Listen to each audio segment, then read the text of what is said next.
ሰላም የተወደዳችሁ አድማጭ ተመልካቾቻችን ሳምንታዊው የጥበብ አይኖች መሰናዷችን አሁን ጀምሯል።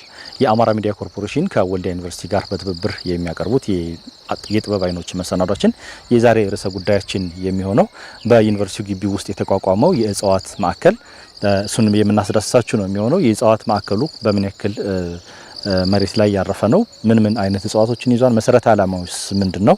ማህበረሰቡስ ምን ያክል ተጠቃሚ የሆነበት ነው? የሚሉትን ጉዳዮች ለእናንተ እያስዳሰስናችሁ አብረን የምንቆይ ነው የሚሆነው። ለሚኖረን የጋራ ጊዜ ከወዲሁ እናመሰግናለን። ተመልካቾቻችን የዛሬው ቆይታችን የሚሆነው ከዶክተር ብሩክ ጋር ነው የሚሆነው። ዶክተር ብሩክ የጋርደኑን ወይም የእጽዋት ማዕከሉን አጠቃላይ ገጽታና በውስጡ ምን ጉዳዮችን እንደያዘ ምን እጽዋት አይነቶችን እንደያዘ እያብራሩልን አብረን ነው የምንቆየው። ለጊዜው እጅግ አመሰግናለሁ ዶክተር። አመሰግናለሁ። የዚህ እጽዋት ማዕከል አመሰራረቱ ከ2006 2007 አካባቢ ጀምሮ ነው። ሲመሰረት 1.2 ሄክታር አካባቢ የሚሸፍን ማሳ ላይ ነበር ታቅዶ እየተሰራበት የነበረው። በጣም ብዙ ዓላማዎች ነው ያሉት። አንደኛው ያው ተቋማችን የመማር ማስተማር ስራ ስለሚያስኬድ አንደኛ ለተማሪዎች ፕራክቲካል የሆነ ኮርስ ሲኖር እሱን ማሰልጠን ፕራክቲካሊ እያሳየን ተማሪዎቹ በደንብ ከቲዮሪው በተጨማሪ ፕራክቲካሊ በደንብ ብቁ ነው እንዲወጡ የማድረግ ዓላማ ነበረው። ሌላኛው እንግዲህ እንደምታውቁት በሀገራችን ይሄ አገር በቀል የሆኑት እጽዋቶች በጣም እየጠፉ ከውጭ በሚመጡ እጽዋቶች እየተተኩ ነው ያሉት እና በተለይ ሊጠፉ ያሉ እጽዋቶችን ሰብስቦ እዚሁ በመንከባከብ ለሚቀጥለው ትውልድ ማስተላለፍ የሚል ዓላማ ይዞ ነው። ሌላኛው ይሄ ቦታው እንደምታዩት በጣም ተዳፋታማ ቦታ ስለነበረ ዩኒቨርሲቲው ከመመስረቱ በፊት በጣም ጎርጅ የሆነ ጥልቅ የሆነ ጉድጓድ ነበረው፣ ይበዛበት ነበርና እሱን ለማዳን ታስቦ ነው። ይሄንም ለምሳሌ እንደ ኤሌፋንት ግራስ በመትከል እነዚህ ባዮሎጂካል የሆኑትን ነገር በመትከል በደንብ እንዲድንና እንዳገግም የማድረግ ዓላማ ነበረው። ከዛ በተጨማሪ ዩኒቨርሲቲው ሲመሰረት ያው ባዶ ቦታ ላይ ነው። ምንም እጽዋት ምናምን የሚባል ነገር የለውም። ከዛ ብዙ ነገሮች ወጪ አውጥቷል ዩኒቨርሲቲውን አረንጓዴ ለማድረግ። ነገር ግን እየገዛን መጠቀም ትንሽ ከወጪ አንፃር ትንሽ ስለሚያስቸግር እዚሁ ራሳችን ሲዶችን ወይም ደግሞ ችግኞችን ማባዛት አለብን የሚል ዓላማ ስለነበረው እነዚህን እና ሌሎችንም ግቢውን ለማስዋብ ተጠቅመንበታል። ግቢው ከግዥ ይልቅ ከኛ በየአመቱ እየወሰዱ እንዲተክሉና ወጪ የመቆጠብ ስራዎች ተሰርተውበታል ማለት ነው። እና ዋና ዋናዎቹ ዓላማዎች እነዚህ ናቸው። አሁን ያለበት ደረጃ ከ2025 ጀምሮ በፈረንጆች ማለት ነው። አዎ በፈረንጆች ወይም በእኛ ከ2017 ጀምሮ የማስፋት ስራ ተሰርቷል። እንግዲህ ቦታው ዌትላንድ ስለሆነ ለግንባታም አይሆንም ማለት ውሃ ነው ውስጡና ግንባታዎችን መሸከም ረግረጋማ ቦታ ስለሆነ መሸከም አይችልም እና አይዲያል ቦታ ነው። ይሄ በጣም ተስማሚ ቦታ ነው የእጽዋት ማዕከል ለመመስረት። ስለዚህ የማስፋት ስራ ተሰርቶ ይሄ የኬፒአይውን አንድ የምርምር ማዕከል እውቅና እናሰጣለን ብለን አቅደን አክቹአሊ የዚህ እውቅና ማሰጠት በናሽናሊም በኢንተርናሽናሊም ጊዜ የሚጠይቅ ጉዳይ ነው። ብዙ ኢንፍራስትራክቸሮች ወይም ብዙ ግብዓቶችን ማሟላት መቻል አለብን። ከዛ አንፃር አቅደን ነው እየተነሳን ያለ ነው። ስለዚህ በማኔጅመንት ጸድቆ የመሬት ባለቤትነት የተሰጠን ወደ 35 ሄክታር የሚሆን ተሰጥቶን እሱን አስፍተን እያንዳንዱ ማፑ የምታዩት ይሆናል። ወደ ብዙ 35 ሄክታሩን በተለያዩ ላንድ ዩዞች ተከፍሎ አሁን እሱን መሰረት አድርገን እየሰራን ያው እንንቀሳቀስና እጽዋቶቹ ምን እንደሆኑ የትኞቹ አካባቢዎች ላይ ምን አይነት የእጽዋት አይነት ዝርያዎች አሉ፣ አገልግሎታቸው ምንድነው ምናምን የሚለውን በዝርዝር እንመልከት። መልካም እንንቀሳቀስ። መልካም። አሁን ያለንበት ቦታ ዘርዘር አድርገው ይንገሩን። ለምን አገልግሎት ይውላል? ምን አይነት እጽዋቶች አሉ የሚለሙ አሉ ወይም ደግሞ በእኛ ሀገርም ያሉ ወደ ሌላ አካባቢ ኢንደሚክና ኢንዲጂነስ የሚባሉ አሉ። ስለዚህ እኛ ኢንዲጂነስ የሆኑ እጽዋቶች ናቸው እዚህ ያሉን። እዚህ ውስጥ ያሉት እንግዲህ ሀገር በቀልና በኢትዮጵያ ውስጥ ብቻ የሚገኙ ማለት ነው። በኢትዮጵያ ውስጥ ብቻ የሚገኙ ግን ደግሞ ሀገር በቀል ሆነው ከኢትዮጵያ ውጭም ሊኖሩም ይችላሉ እና በዚህ ከፋፍለን ነው የምናያቸው። ለምሳሌ ጽድ የኛ ኢንዲጂነስ ነው። ያበሻ ጽድ የሚባለው ወይራ አለን። ከዛ ውጪ ክትክታ ያው ሁሉም ሰው ያውቀዋል። ክትክታ አገር በቀል ነው። እንደ ዋንዛ አገር በቀል ነው። መካኒሳ የምንለው። ከዛ ውጪ የግራር አይነቶች አሉ። የምታዩት የነጭ የግራር አይነት አለ። ጠቆር ያለ ግንድ ያለው የግራር አይነት አለ። ሾህ ረጃጅም የሆነ ግራር አለ። አጫጭር የሆነ ግራር አለ። እሱ አለ። ኮሽም አለ። ኮሽም የኛ ኢንዲጂነስ የፍሩት እንትን ነው። በየጫካው ይበቅል የነበረ ለልጆች ፍሬው አገልግሎት ይሰጥ የነበረ አጣጥም የሚባል አለ። ቀጋ የኛ ኢንዲጂነስ እንትን ነው እና እነዚህ ሁሉ የመሳሰሉት እንትኖች የኛ ናቸው። ከዛ ውጭ እያመጣን ምን ተክላቸው ኢንዲጂነስ የሆኑ ደግሞ አሉ። እንደ ጃካራ እንዳለ ግራቪሌ አለ። እሱም እያመጣን ምን ተክለዋለ። የአገር በቀልን ሳይለቅ ከሌላ ቦታም እናመጣለን። ለምሳሌ ከወንዶ ገነት እናመጣለን። ብርብራ አለ። ቁንዶ የሚባል ዛፍ አለ። ቁንዶ በርበሬ እንለዋለን። የቀመሙ ሳይሆን የዚህ የፎረስት እንትኑ ነው ቁንዶ የሚባል የደኑ እና በዋናነት እዚህ አካባቢ ያሉት እነዚህ ናቸውና በሁለት መልኩ ነው ማየት የምንችለው። አንደኛው ኢንሲቱ ነው። እዚህ ኮንዘርቭ አድርገነው ራሱን ሪከቨር አድርጎ የሚበቅለው። ሁለተኛ እያመጣን ምናሰፋቸውም አሉ፣ ምናላምዳቸውም አሉ። ሶስተኛ ደግሞ ከዚህች አካባቢ የማይገኙ ግን ለምሳሌ ሃይላንድ ላይ ወይም ሚድላንድ ላይ ወይም ከፍተኛ ቦታና መካከለኛ ቦታ ላይ የሚገኙ አሉ። በኋላ ወደ ዛኛው ወደ ነርሰሪው ስንሄድ እናያቸዋለን። ለመድኃኒታማ የሚሆኑ እጽዋቶች አሉ። እነሱንም መሰብሰብ ጀምረናል። እየሰበሰብን እያሳደግናቸው ያለ ነው ማለት ነው። ለጊዜው እዚህ አካባቢ የሚለሙት እንግዲህ እነዚህ ናቸው ማለት በብዛት ግን በጣም ደስ የሚላችሁ ነገር የኮንዘርቭ ሲጠበቅ ከውስጥ ያለው ወጣ በቃ እና ስናያቸው ደግሞ አገር በቀል ናቸው። ነባሩ ወጣ በቃ ወፍ ዘራሹ ነው ራሱን ሪከቨር ማድረግ ጀመረ። አሁን ይሄ ምንድነው የሚያስተምራችሁ የራሳችን የደን ሽፋን ምን ያክል እንደነበረ በየዳገቱ አሁን ቢጠበቅ እጽዋቶቹ እንዳልጠፉና ሪከቨር ወይም ማገገም እንደሚችሉ እነዚህ የተራቆቱ ተራራዎች ቢጠበቁ ማገገም እንደሚችሉ ያመላክታልና ጥሩ ውጤት እያየንበት ነውና ለማስተማሪያም ለምርምርም አሁን በቂ ደረጃ ላይ እየደረሰ ያለበት ሁኔታ ነው። ይሄኛውስ አካባቢ እንደው በጀርባችን ያሉት እጽዋቶች ምንድናቸው? ወል ይሄ በጣም ሸለቆ ነበረ። ዩኒቨርሲቲው ከመመስረቱ በፊት ከላይ የሚመጣ ጎርፍ ነበር። ከፍተኛ ጎርፍ ይመጣበት ነበርና ሸለቆ ነበር እና ልክ የእጽዋት ማዕከል ብለን ስንጀምር የተከልነው የኤሌፋንት ግራስ ወይም ደግሞ ዝሆኔ ሳር የሚባለው ነው። የምታዩት ዝሆኔ ሳር ነው። እንደተተከለ ወዲያውኑ አገገመ እና አፈሩን መሄድ አይችልም። አሁን ሸለቆ የሚባል ነገር የለም። ተጠብቋል እና አንዱም አላማችን ይሄ ነው። ከሱ ውስጥ እንግዲህ አሁንም በኢንሲቱ ኮንዘርቬሽን ያለ የግራር አይነት ታያለህ። ግራር አለ። ለምሳሌ ግራሩ ላይ የወፎቹን ድምጽ እየሰማህ ነው። ልክ መኖሪያ ቤታቸው ጫካ ሆኗል። አዎ ጫካ ሆኗል። ወፎች አሉ። ሌላ ከዚህ ጫካ ውስጥ ማይኖር ነገር የለም። ጅብ አለ፣ ራቢትስ ወይም ጥንቸሎች አሉ አሉ። የሰሳ አለ። ትልቁ አነር የሚባለው ነው እንግዲህ ሊዮፓርድም አንለውም ነብር ነው የሚሉት ዝርያ። ይሄ ትልቅ ድመት ወይም ቢካት ከምንላቸው የሚወሰድ አለ። በጣም ያስፈራሉ። እነሱ አንዳንዴ ይወጣሉ እርስ በርሳቸው እንትን እያሉ ነው የሚኖሩትና አሁን ሊመጡ ይችላሉ። አሁን አይመጡም። ሰው ማለት በዛ የሰው ድምጽ ምናምን አይፈልጉም። እውነት ለመናገር ቢጣሉ ኖሮ ሰው እስካሁን ልጆቻችን አደጋ ውስጥ ነበሩና በቅርብ ጊዜ ነው እያየናቸው የመጣ ነውና እነሱን እናያለን። ከዛው ውጭ ደግሞ ቅድም እንዳልኩ ባዮዳይቨርሲቲው በጣም እየሰፋ ነው ያለው። ለምሳሌ የእባብ አይነት ታያለህ።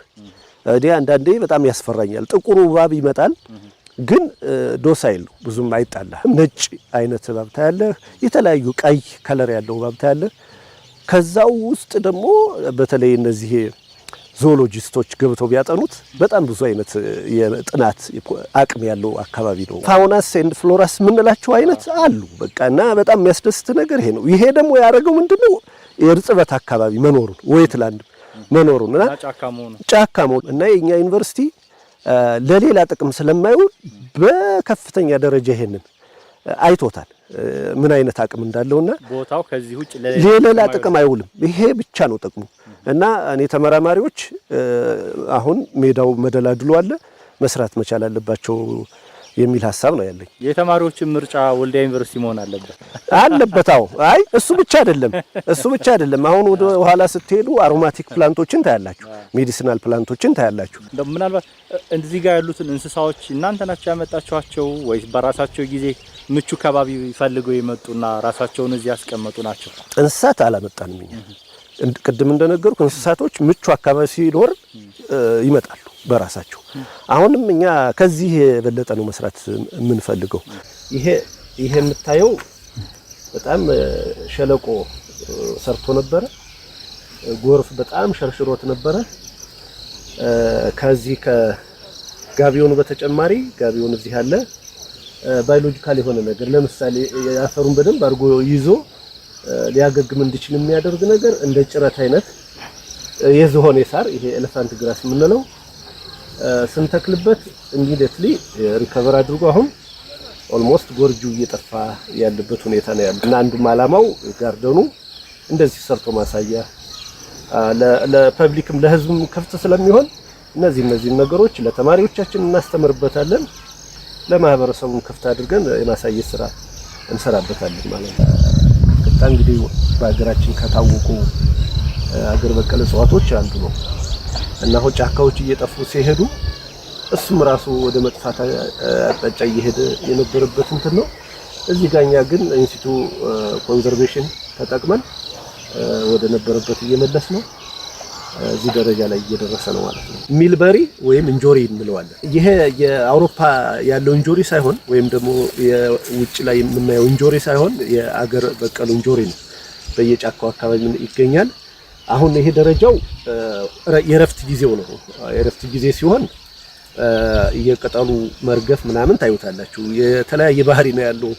አንዳንዶቹ እጽዋቶች በክረምት ረፍታቸው ነው፣ አንዳንዶቹ ደግሞ በበጋ ረፍታቸው ነው። ለምሳሌ እንጆሪ በክረምት ነው የምታየው። አሁን ቅጠሉን አርግፏል እና ከዚህ በኋላ እነዚህ በዶቹ አክቲቭ ይሆኑና ወይም ንቁ ይሆኑና ከመስከረም ከጥቅምት በኋላ ማበብ ይጀምራል። ከዛ በኋላ ነው ፍሬ የሚሰጠው እና ፍሬው በጣም ነው የሚጣፍጠው።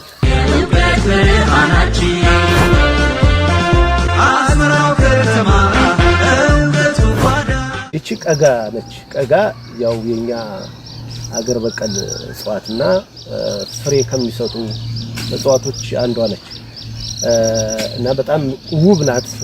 አበባዋም ውብ ነው፣ ፍሬዋ ይበላል እና ለመድኃኒትም ያገለግላል። ምናልባት መድኃኒት አዋቂዎች ወደፊት በምናደርገው ስልጠና ጥቅሟን እንድትል ይነግሩናል ወይም ደግሞ በደንብ አድርገው ያስረዱናል። ስለዚህ እቺ በጣም ታዋቂ ሌሎች ጋርደኖች ጋር የምትገኝ እኛም ጋር በደንብ ኮንዘርቭ ያደረግናትና ራሷ አገግማ እዚህ ደረጃ የደረሰች ነች። አሁን የምታየው ይሄ አበባውን ሼድ አድርጎ ወይም አበባውን አርግፎ የፍሬ እየሰጠ ነውና ፍሬው ወደ ቀይ ነገር ሲደርስ መብላት ይቻላል ማለት ነው እና በጣም ደስ የምትል የአገር በቀል እጽዋት ነች። አሁን ያለነው ሀርብ ሳይት ነው። ሀርብ የምንለው ይሄ መድኃኒታማና መዓዛማ የሆኑ እጽዋቶችን የምናለማበት አካባቢ ደረስ ማልሚያ ነው። አሁን ይሄ የምታዩት ጤና አዳም ነው። ስለ ጤና አዳም እንግዲህ ኢትዮጵያዊ ሆኖ የማያውቀው የለም። የራሱ ክፍሎች አሉት። በነገራችሁ ላይ ትንሽ የመደበላለቅና አሁን ድርቁ ስለከረመባቸው ነው እንጂ እነዚህ የራሳቸው ወደዚህ አሁን የምታዩት ይሄኛው መጥበሻ ቅጠል ነው። የጥብስ ቅጠል ወይም አዝሜሪ ነው የሚባለው፣ ሮዝሜሪ የሚባለው ነው። ይሄኛው ጤና አዳም ነው። እዛ ቀጥሎ የምታዩት ደግሞ ዳማከሴ ነው። ዳማከሴ ነው ይሄ እንግዲህ በመድኃኒትነቱ በኢትዮጵያ ብቻ ሳይሆን በዓለም አቀፍ ደረጃ የታወቀ መድኃኒታማ እጽዋት ነው ዳማከሴ። እንግዲህ በኢትዮጵያ ልጆች ጉንፋን ሲይዛቸው ሰውነታቸው ሲሞቅ አዋቂዎች ራሳቸውን ሲያማቸው ዳማከሴ ይጠጡ ዳማከሴ ታርጎ ባቦል ቡና ይጠጡ ይባላል በትኩስ ነገርና ይሄ በጣም ታዋቂ እጽዋት ስለሆነ ይሄንንም መያዝ ፈልገናል ያው ይዘናል ይሄን ሰላል ነው የሚባለው ዲሉይድ ይባላል ይሄም መድኃኒታማ እጽዋት ነው እዚህ ጋር ትንንሾች አሉ ያው ዘሩ እየበነነ ሲሄድ ይሄ ዘሩ ፈርታይል ነው እንት ማለት ይቻላል ይሄው የምታየው ዘሩ ኦሬዲ ማቹር እያደረገ ነው እና ይሄ ኤሴንሻል ኦይሉ ዘይቱን ኤክስትራክት አድርገንኛ ቅባት አለው አው ዘይት አለው ይሄ ኤሴንሻል ኦይል የሚባል እኔ እንደውም አጋጣሚ የፒኤችዲ ስራዬ አንዱ ይሄ ነው ምን ጥቅም አለው መሰለህ ያን ኦይሉን ድንች በጣም በመታመርትበት ጊዜ ድንች ለረጅም ጊዜ አይቆይም ታውቃለህ የዚህን ኦይል አንድ ምንም ያክል መጋዘን ላይ ያስቀምጠው ትንሽዬ ብልቃጥ አስቀምጠው በሚሊ ሊትር ደረጃ ቁጭ ቢያረጉ ዲፊውዝድ ያደርጋል በባህሪው ይተናል ኦይሉ ማለት ነው ሲተን የበቀለ ድንች ካለ ያስቀራል ያደርቃል እኔም ጥሩ ውጤት አግኝቼ የተመረኩበት አንዱ ስራዬ ይሄ ነውና በጣም ወደፊት እንሰራበታለን ብለን የምናስበው እጽዋት ነው እቺ ሪጋ ትባላለች እቺም አገር በቀል ነች መድኃኒታማ ነው በዛ ላይ ደግሞ ለጥርስ መፋቂያ እንጠቀማል እንደ ሲወክ በገጠሩ ክፍል በተለይ ወንዝ ዳር አካባቢ በብዛት እንትን ይላል ለጥርስ መፋቂያና ስሩ ተቆርጦ በሚገባ ተልጦ ተዘጋጅቶ ተቅማጥ ምናምን ሲኖር ስሩን መድኃኒት አዋቂዎች ይጠቀሙበታል እንደወድን ያው ኢትዮጵያዊ ሆኖ ማያቅ የለም የልብስ ማጠቢያ ነው ግን ከዛም አልፎ እነ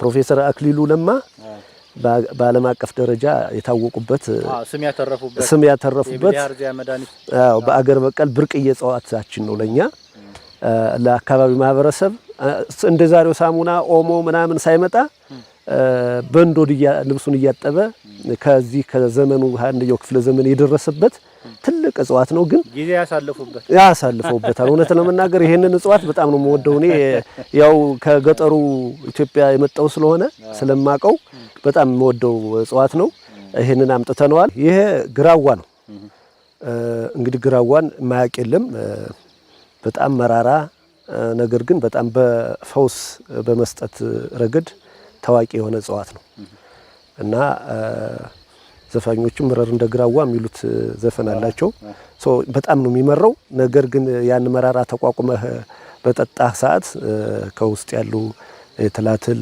ሌሎች ጥገኛ ነገሮች በጣም መውደም ይችላሉ ይሄ አገር በቀል መድኃኒታማ እጽዋታችን ነው ይሄንን ሰብስበን ያው ይዘናል ማለት ነው ጌሾ አለን ጌሾም መድኃኒት ነው መድኃኒታማ ነው የማቀው ከእናቶች ለባልትና ሲጠቀሙበት ነው እውነት ነው እናቶች ለባልትና ይጠቀሙበታል ለጠላ ለጠጅ ያው ፈርመንት ተደርጎ ይጠቀሙበታል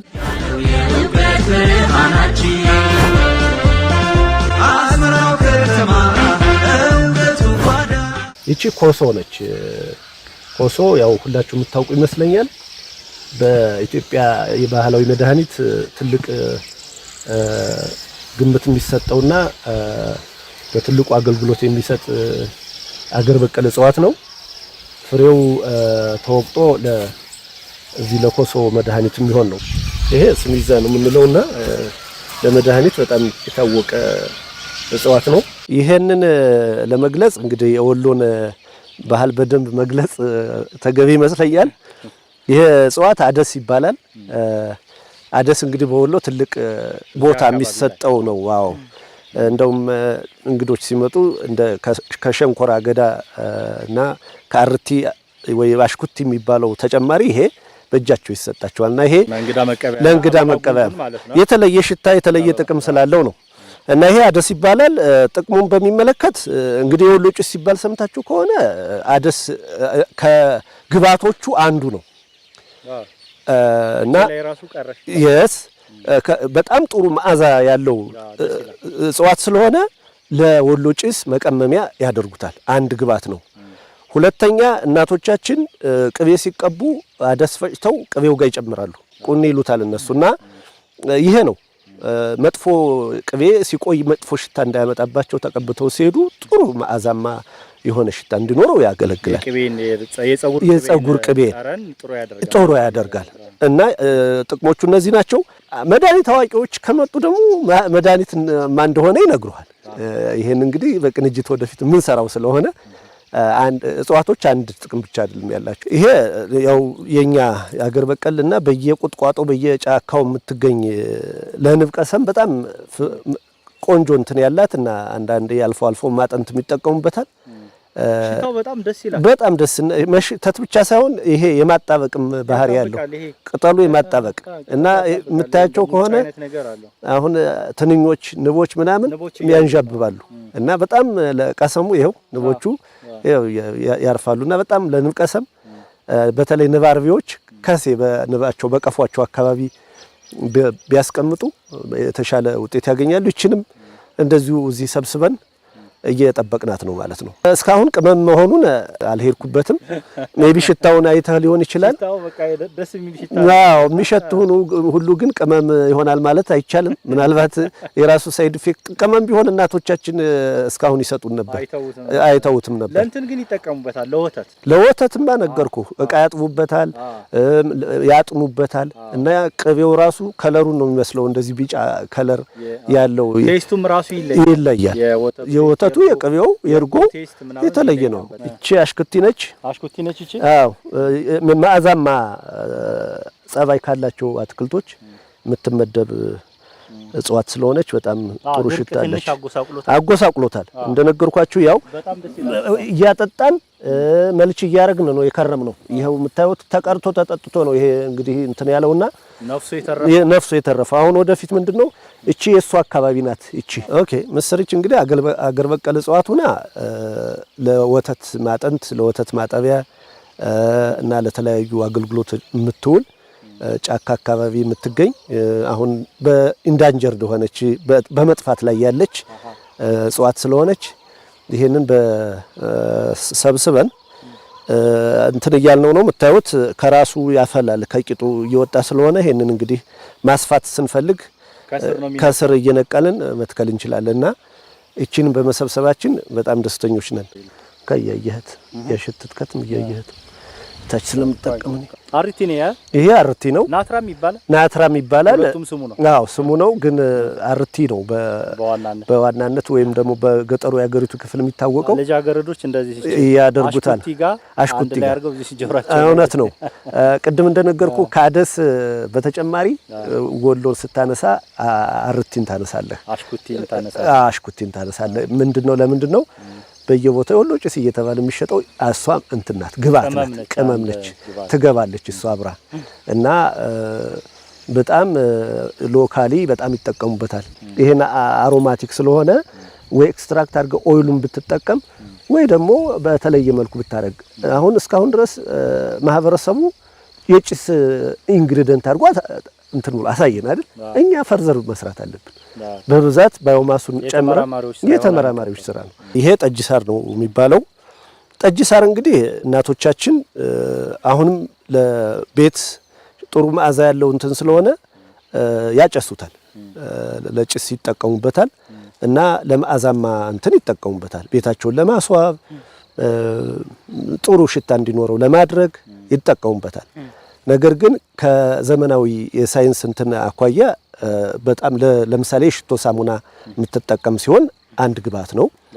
መድኃኒታማ ይሄ በኦይል መልክ ኤክስትራክት ተደርጎ እየሰሩት ነው ውጭ ላይ እና ይሄ ታዋቂ የኢትዮጵያ መዓዛማ ካላቸው እጽዋቶች አንዱ ነው። ይሄኛው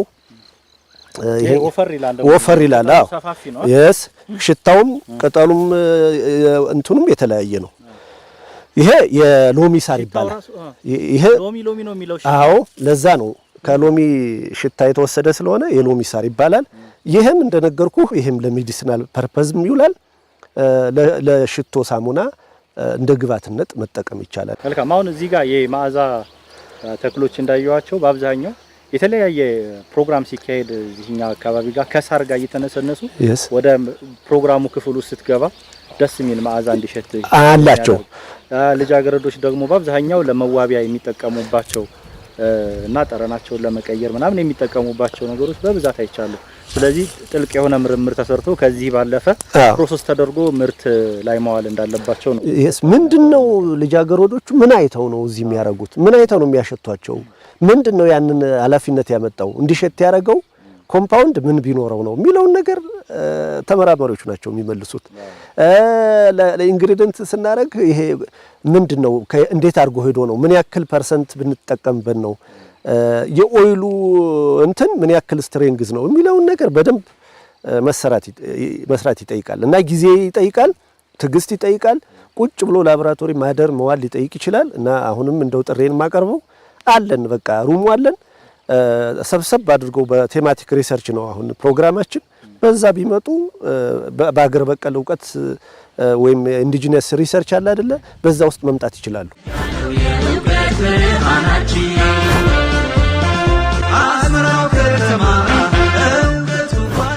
አለባቸው አገኘው እባላለሁኝ። የወልዲያ ዩኒቨርሲቲ ግቢ ውበትና መናፈሻ ስራዎች አስተባባሪ ነኝ። የወልዲያ ዩኒቨርሲቲ የመማር ማስተማሩን ከጀመረበት ከ2004 ጀምሮ እንደ ክፍል በርካታ ስራዎችን ሰርተናል። የግቢያችንን ስነ ምህዳር ከአፈር መሸርሸር በጠበቀ ሁኔታ ለግቢው ተስማሚ የሆኑ እጽዋቶችን አገር በቀልና የውጭ ዝርያዎችን እየተከልን እንገኛለን። በየዓመቱ የክረምት መርሃ ግብር የችግኝ ተከላ መርሃ ግብር አለን። ይህንንም ከግቢያችን የእጽዋት ማዕከል የእጽዋት ምርምር ማዕከል በየዓመቱ ድጋፍ ያደርግልናል። የዘንድሮው የችግኝ መርሃ ግብር ፕሮግራም ከ1350 በላይ የሆኑ ችግኞችን ለመትከል እቅድ ይዘናል። ከነዚህ ውስጥም አብዛኛው የአገር በቀል የሆኑ የጥላ ዛፎችና ለውበት የሚሆኑ ከነሱ ድጋፍ የምናገኘው። ከነዚህም ከአገር በቀል እንደ ዋንዛ፣ ግራር አይነቶችን እነ ጽድም ጭምር መንገድ ላይ ደግሞ የምንተክላቸው ደግሞ ለውበት የሚሆኑ ደግሞ እንደ ተርሚናል እንደ ግራቪላ አይነት ችግኞችን በቅርቡ ከነሱ ድጋፍ እናገኛለን።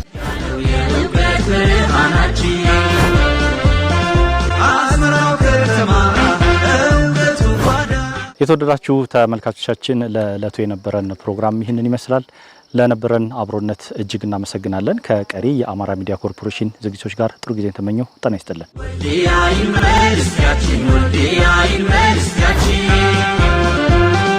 የምሁራን መፍለቂያ ነው የእውቀት ብርሃናችን።